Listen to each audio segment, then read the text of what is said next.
The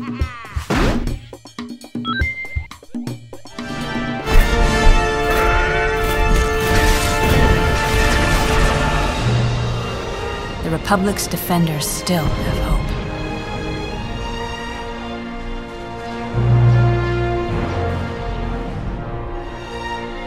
But the wrath of the Empire knows no bounds.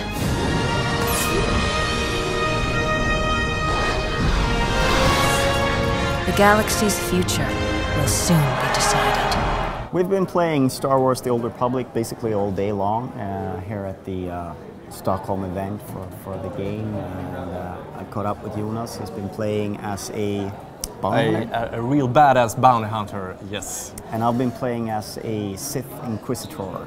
Okay. We're both evil guys. Yeah, if you choose to see it from that side of things. But we're both dark side, basically. We've been playing Origin World content and Flashpoint content so far today. And could you tell us a little bit about the Origin World where the bounty hunter starts out? Yeah, I started out at a planet called Hutta as a level 1 bounty hunter. And I met up with these mentors, kind of, and they gave me my first quest. So I've been out killing some guys that either deserves to die or either not. I don't really care, I'm just in it for the money and the bounty. And the experience. And the experience points, yes. Yeah, and then totally different world where you start out as a Sith Inquisitor, you start out on Karban, the Sith homeworld, and kind of interesting as you sort of return to a place that was central to the Knights of the Old Republic games, Bioware's previous Star Wars visit. And the interesting part about playing as a Sith Inquisitor is that you get the whole sense of the Sith Empire hierarchy behind the scenes. You talk to different masters, apprentices, and they're plotting against each other, and there's layers of plots going on as you sort of complete your trials, because when you start as a Sith Inquisitor, you've basically been stripped of your rank as a Sith because your master has fallen, so then you're basically a slave. And you come to Karban and everyone tells you like you're a slave, and you get a second chance to prove yourself through a series of trials, and each step of the way, one of the sort of guys who are trying to achieve this gets killed.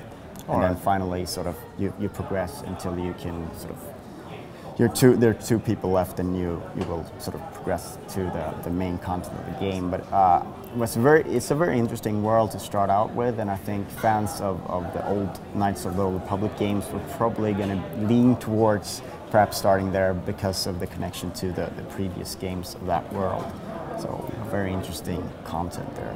Yeah, it's funny that you say that, because I was thinking the same thing. I started at this swamp planet Hutta, and you get a sense of that there's always this, chief around that calls the shots, and he's got his disciples, and there's a guy on top of him, and so on. And you really get a sense of who's in charge, and who you can kill and who you should ally with, and so on.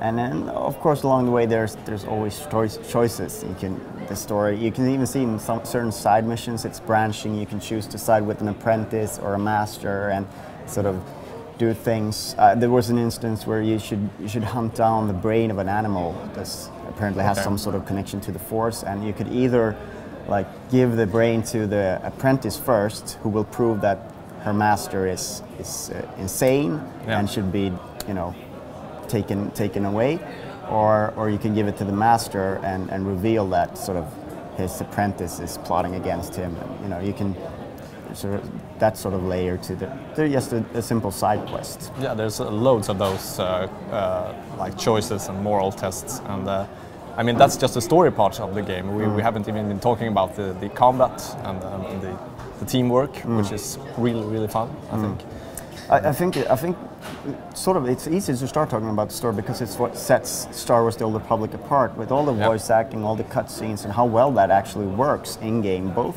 when you're playing soloing on your own, or you're playing an Origin World content, or Flashpoint as well. Sure. Yeah. So that takes us to the Flashpoint. Can you tell us a little bit what you played? Yeah, I started out at a Republic ship that was under attack by the Empire, and we were supposed to find this engineer on the ship. And I came to one of these moral choices that I mentioned. A big wall divided my team with some NPC characters, and I had a choice to flush them out into space or save them. And of course, flushing someone out into space is more fun, and I could motivate it by, it's for the greater good and so on. And that had consequences later in the mission as well. So it's not just grinding along, which I really, really like. I think that's an interesting approach that they have with the Flashpoints, where you're 4 players and sort of competing to try and make the choices along the way, because everyone can sort of influence the story at different points. Exactly. Perhaps we should tell everybody how that works, the conversation pieces. When you need to talk to an important character, you approach this green circle. When you enter it, a cutscene starts, and you can choose different dialogue options. And it's like a vote, isn't it? Yeah, it's a little bit like a vote, and then you get someone sort of gets like the majority, and then that's the person who actually gets to make the choice. But you team up to sort of different choices, and yeah. It's interesting, and it's interesting also how the dialogue plays out. And sometimes what you choose is not the way things go down. Yeah. I remember at one point where I made a little bit of I played a Sith mission, so I was trying to be bad all the way. But it's kind of hard, because you want to be a good guy sometimes as well. And one of the choices I made was voted down, and did not become the one that we chose to do. You should embrace the hate, Bengt. Yes, really. It makes you powerful. But overall, I was very impressed with what I've played here today. I don't know about you, but yeah, same here. I mean, people here are sticking around. They are playing as long as they can. So I think Bioware has another hit on their hands. Yeah, 2 months away from release, and we can only give it 2 thumbs up so far. And hopefully the rest of the game is as good. Yeah, because it's a huge game. I think that's one of the things we're taking away from here, just how much content is in there. Exactly. So can't wait.